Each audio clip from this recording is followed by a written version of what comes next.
Morning વિદ્યાર્થી મિત્રો, chapter number 5 ની અંદર આપણે ગયા પીરિયડમાં ઉદાહરણના દાખલા પૂર્ણ કર્યા હતા. હવે આપણે શરૂ કરવાનું છે સ્વાધ્યાયના દાખલા. કયા દાખલા શરૂ કરવાના છે વિદ્યાર્થી મિત્રો? સ્વાધ્યાયના દાખલા. સ્વાધ્યાયના દાખલાની અંદર અમુક દાખલા જે છે તે થિયરિકલ હશે, અમુક દાખલા ગણતરીવાળા હશે. તો એ પ્રમાણે ચલો આપણે શરૂઆત કરીએ છીએ. સૌપ્રથમ દાખલા નંબર 1 જે થિયરિકલ છે એટલે દાખલા નંબર 2 આવશે. શું કહે છે રકમ ધ્યાન રાખજો દરેક જણ. તમારી ટેક્સ્ટબુક જોડે લઈને બેસજો. 0.05 kg દળની એક લકોટી ઉર્ધ્વ દિશામાં ફેંકવામાં આવે છે. લકોટીને ઉર્ધ્વ દિશામાં ફેંકવામાં આવે છે. લકોટી પર લાગતા ચોખ્ખા બળનું માન અને દિશા નીચેના કિસ્સામાં જણાવો. બરોબર?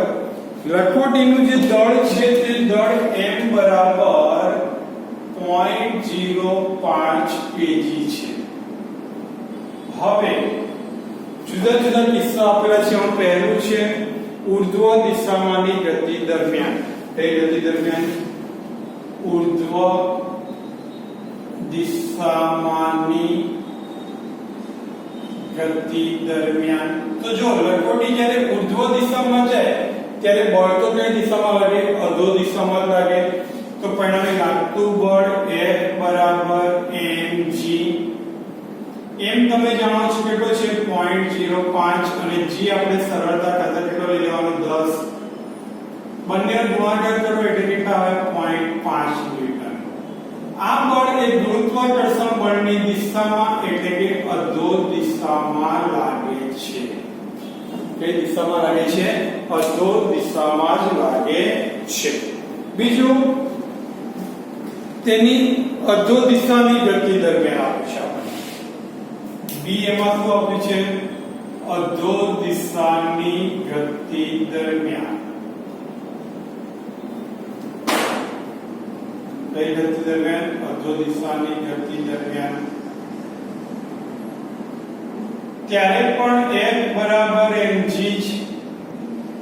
0.05 ગુણ્યા 10 એટલે તો બળ F બરાબર 0.5 ન્યૂટન. જે પણ કઈ દિશામાં લાગે છે? અધો દિશામાં જ લાગે છે. કઈ દિશામાં લાગે છે? અધો દિશામાં જ લાગે છે. ત્યારબાદ C ની અંદર આપણને આપેલું છે તે ક્ષણિક સ્થિર હોય તે ઉચ્ચતમ બિંદુએ. સો ક્ષણિક સ્થિર હોય તે ઉચ્ચતમ બિંદુએ તે ક્ષણિક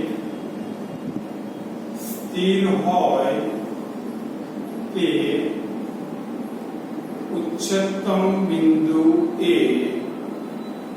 તો હું લકોટીને ફેંકીશ, મહત્તમ ઊંચાઈ જશે ત્યારે તે એકાદ ક્ષણ માટે સ્થિર થાય છે અને ત્યારે તેના પર લાગતું જે બળ હશે એ જે બળ છે એ બળ એ આપણને ગુરુત્વાકર્ષણ બળ જેટલું જ હશે.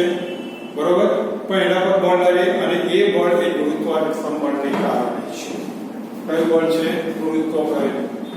ત્યારે લાગતું બળ એ g બરાબર -g થાય. શું? g બરાબર -g. બરોબર છે? હવે દાખલા નંબર 3. બસ હવે એકદમ સરળ દાખલાઓ છે. ચલો ત્રીજાની અંદર જોઈએ આપણે. નીચેના દરેક કિસ્સામાં 0.1 kg દળ ધરાવતા એક પથ્થર પર લાગતા બળનું માન અને દિશા જણાવો. ચલો પથ્થર પર લાગતા બળનું માન અને દિશા. પથ્થરનું દળ m બરાબર 0.1 kg છે. જુદા જુદા કિસ્સાઓ આપેલા છે. પહેલો કિસ્સા નંબર 1 આપણને આપેલો છે. સ્થિર રહેલી ટ્રેનની બારીમાંથી તેને પડવા દીધા પછી તરત જ.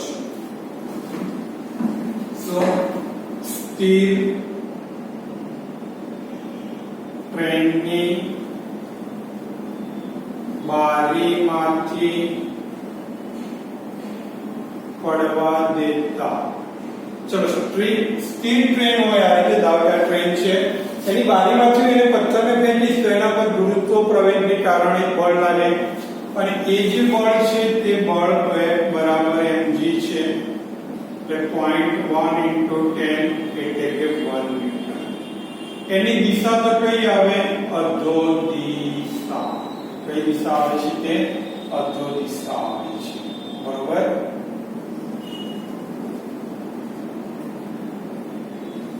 એની અંદર બીજું આપણને આપેલું છે 36 કિમી પર હવર ની અચળ ઝડપથી દોડતી ટ્રેનની બારીમાંથી તેને પડવા દેતા. કેટલા 36 કિમી પર હવર ની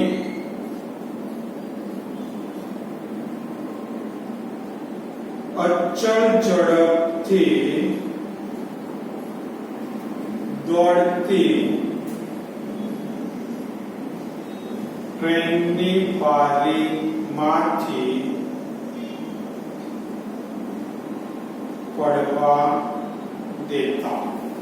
તો જે બળ લાગશે તે બળ F બરાબર mg એ પણ ટ્રેનની ઝડપ કેવી છે અચળ અને અચળ ઝડપ હોય એટલે એક ધારી સ્પીડે જાય એટલે 0.1 into 10 ત્યારે પણ 1 ન્યૂટન લાગે. જે પણ બળ કઈ દિશામાં હશે અધો દિશામાં જોવા મળે. કઈ દિશામાં જોવા મળે છે અધો દિશામાં જોવા મળે છે.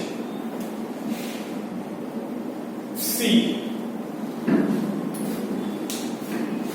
1 મીટર સેકન્ડ -2 થી પ્રવેગિત 1 મીટર સેકન્ડ -2 થી પ્રવેગિત થતી ટ્રેનની બારીમાંથી તેને પડવા દેતા. બરોબર. 1 મીટર સેકન્ડ -2 થી પ્રવેગિત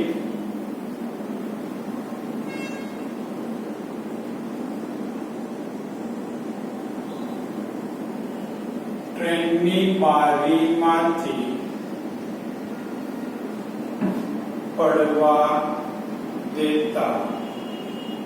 તો ટ્રેન વડે લાગતું બળ કારણ કે ટ્રેન પ્રવેગિત ગતિ કરે છે પરિણામે F બરાબર ma એટલે F બરાબર 0.1 into 1 પ્રવેગ આપે છે એટલે 0.1 ન્યૂટન.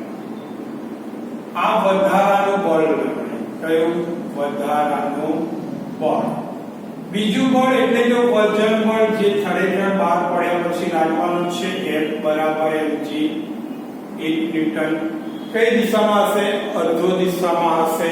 કઈ દિશામાં હશે અધો દિશામાં હશે.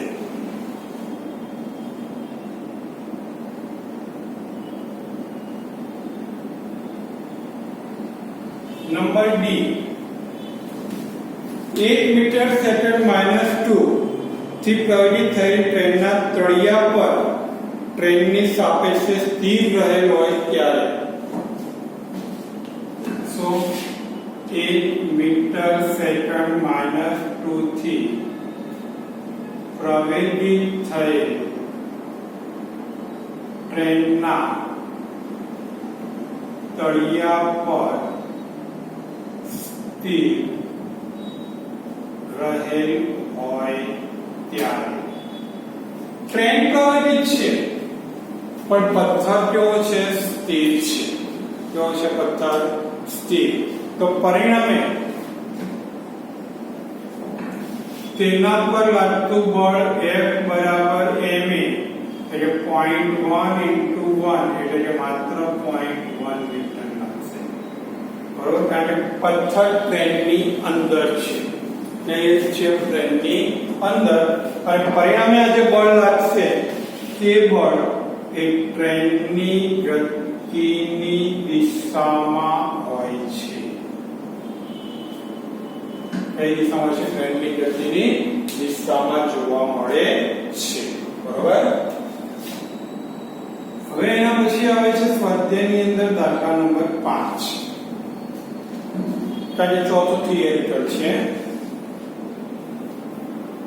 1.5 અથવા 15 મીટર સેકન્ડ -1 ની પ્રારંભિક ઝડપથી ગતિ કરતા 20 કેજી દળના એક પદાર્થ પર 50 ન્યૂટનનું પ્રતિ પ્રવેગ ઉપજાવતું અચળ બળ લગાડવામાં આવે છે.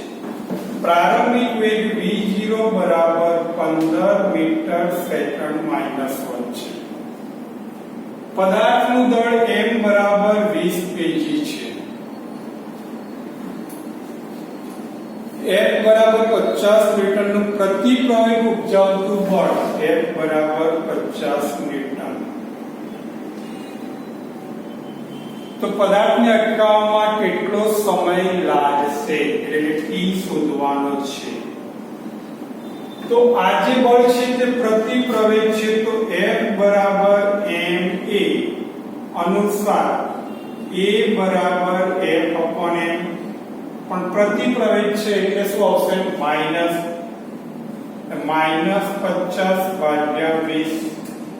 -50 ભાગ્યા 20 કરો એટલે -2.5.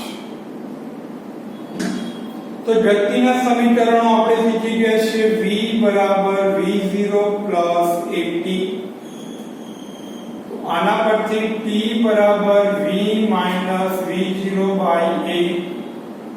અંતે તો અટકી જાય એટલે 0. v0 15 છેદમાં -2.5. તમારે સમય t બરાબર કેટલા આવે છે 6 સેકન્ડ. કેટલો આવે છે 6 સેકન્ડ. ન દેખાતો વિદ્યાર્થી મિત્રો તમારે તે અહીંયા ગણતરી કરી લેજો. જો કે વાંધો આવે એવું છે નહીં, કારણ કે આપણે અંદાજ મારતા હોઈએ છીએ. બરોબર છે. હવે દાખલા નંબર 6 કયો આવે છે? દાખલા નંબર 6 શું કહે છે? 3 કેજી દળના એક પદાર્થ પર લાગતું અચળ બળ m બરાબર 3 કેજી. તેની ઝડપ 2 મીટર સેકન્ડ -1 થી 25 સેકન્ડમાં બદલીને 3.5 મીટર સેકન્ડ -1 કરે છે. તો પ્રારંભિક ઝડપ v0 બરાબર 2 મીટર સેકન્ડ -1 થી t બરાબર 25 સેકન્ડમાં અંતિમ v 3.5 મીટર સેકન્ડ -1 કરે છે. પદાર્થની ગતિ દિશા બદલાતી નથી. બળનું માન અને દિશા જણાવો. તો પહેલા તો બળ શોધવાનું છે ને F બરાબર ma સૂત્ર વપરાય. આપણને a આપેલો નથી, તો આ સૂત્ર પરથી હું a શોધી શકીશ. પ્રવેગ a બરાબર v v0 બાય t. તો માટે v કેટલો છે 3.5 -2 ભાગ્યા 25 એટલે 1.5 ભાગ્યા 25. 1.5 ભાગ્યા 25 કરો ભાગાકાર તો 0.06 મીટર સેકન્ડ માઈનસ. તો બળ F બરાબર ma 3 ગુણ્યા 0.06 6 તરી 18 એટલે કે 0.18 ન્યૂટન. એટલે કહીએ કે 0.18 ન્યૂટન. કઈ દિશામાં હશે? તો બળની દિશા એ ગતિની દિશામાં છે. બરોબર? રેડી? હવે સાવ સિમ્પલ દાખલા છે, લોજિકલી. નંબર 7 5 કેજી દળના એક પદાર્થ પર પરસ્પર લંબ એવા બે બળો 8 ન્યૂટન અને 6 ન્યૂટન લાગે છે. તો પદાર્થના પ્રવેગનું માન અને દિશા જણાવો. પદાર્થનું દળ m બરાબર 5 કેજી છે. બે બળો F1 બરાબર 8 ન્યૂટન અને F2 બરાબર 6 ન્યૂટન લાગે છે. તો પ્રવેગનું માન અને દિશા જણાવો. તો બે સદિશ વચ્ચે જ્યારે ખૂણો રચાય ત્યારે પરિણામી બળ F શોધવા માટે સૂત્ર હતું √f1² + f2². 5 નો વર્ગ પ્લસ 8 નો વર્ગ 5 ને 8 અને 6 સોરી 8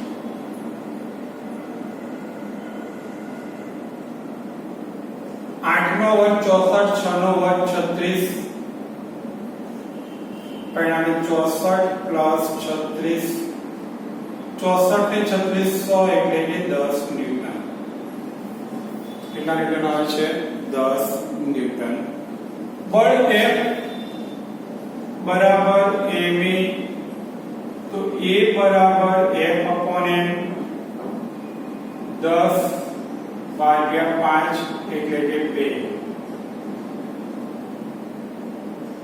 એની દિશા એટલે કે tan θ બરાબર ym ભાગ્યા xm એટલે F2 upon F1 F2 એટલે 6 ભાગ્યા 8 6 ભાગ્યા 8 કરો એટલે લગભગ 0.75 આવે તો θ બરાબર tan ઇન્વર્સ 0.75 ચલો 0.75 જો તો લગભગ 36 ડિગ્રી અને 53 કળા આવે છે એટલે આવે છે 36 ડિગ્રી અને 53 કળા જેટલું આવે છે બરોબર તો આ રીતે આપણે એનું દળ શોધી શકાય છે તો શોધી શકાય છે દળ ખ્યાલ ગયો હવે દાખલા નંબર આવે છે 8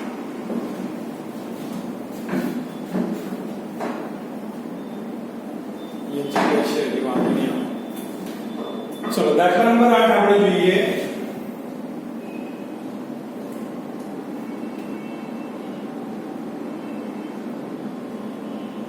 શું છે 36 કિમી પર અવરની ઝડપથી વાહન ચલાવતો એક ડ્રાઈવર એટલે એની પ્રારંભિક ઝડપ v0 બરાબર 36 કિમી પર અવર છે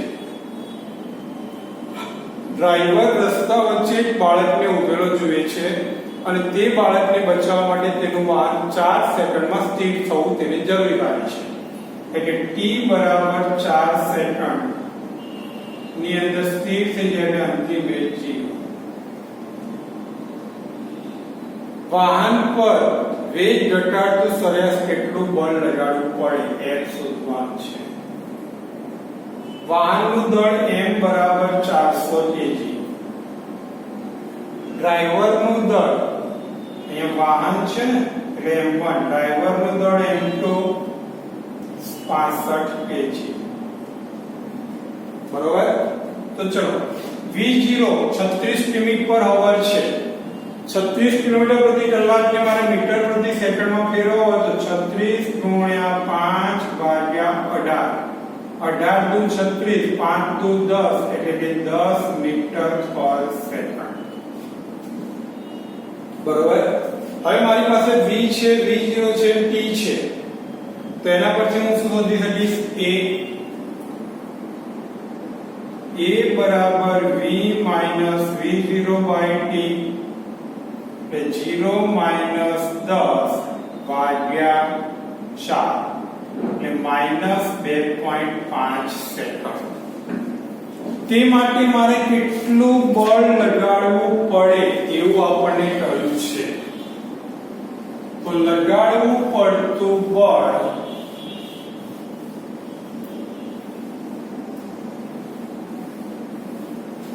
તો લગાડવું પડતું બળ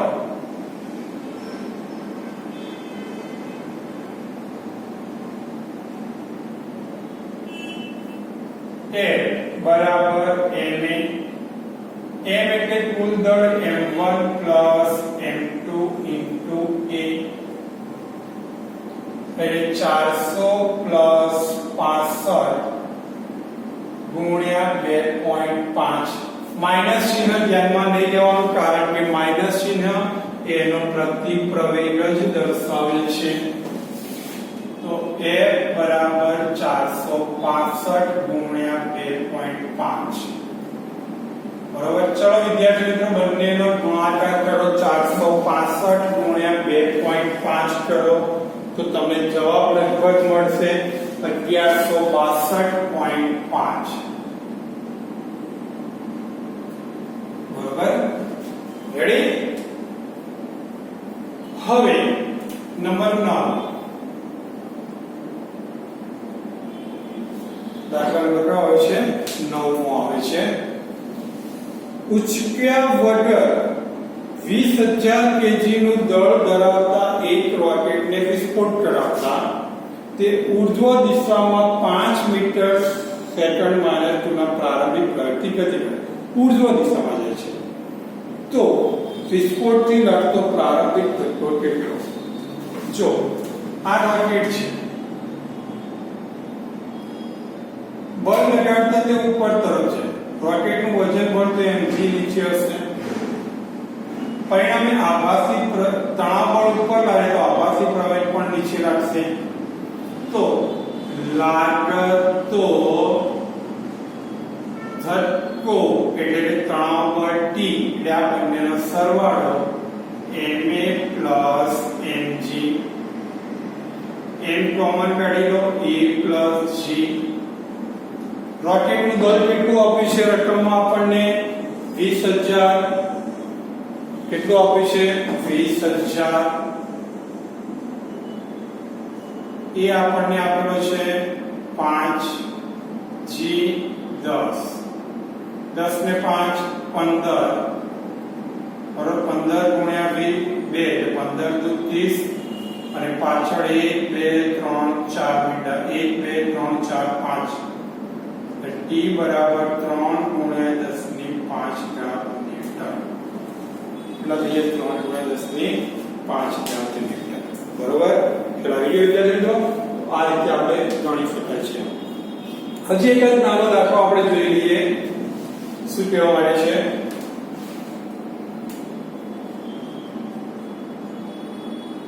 ચલો નાના દાખલાની અંદર 12મો દાખલો એકદમ સરળ છે.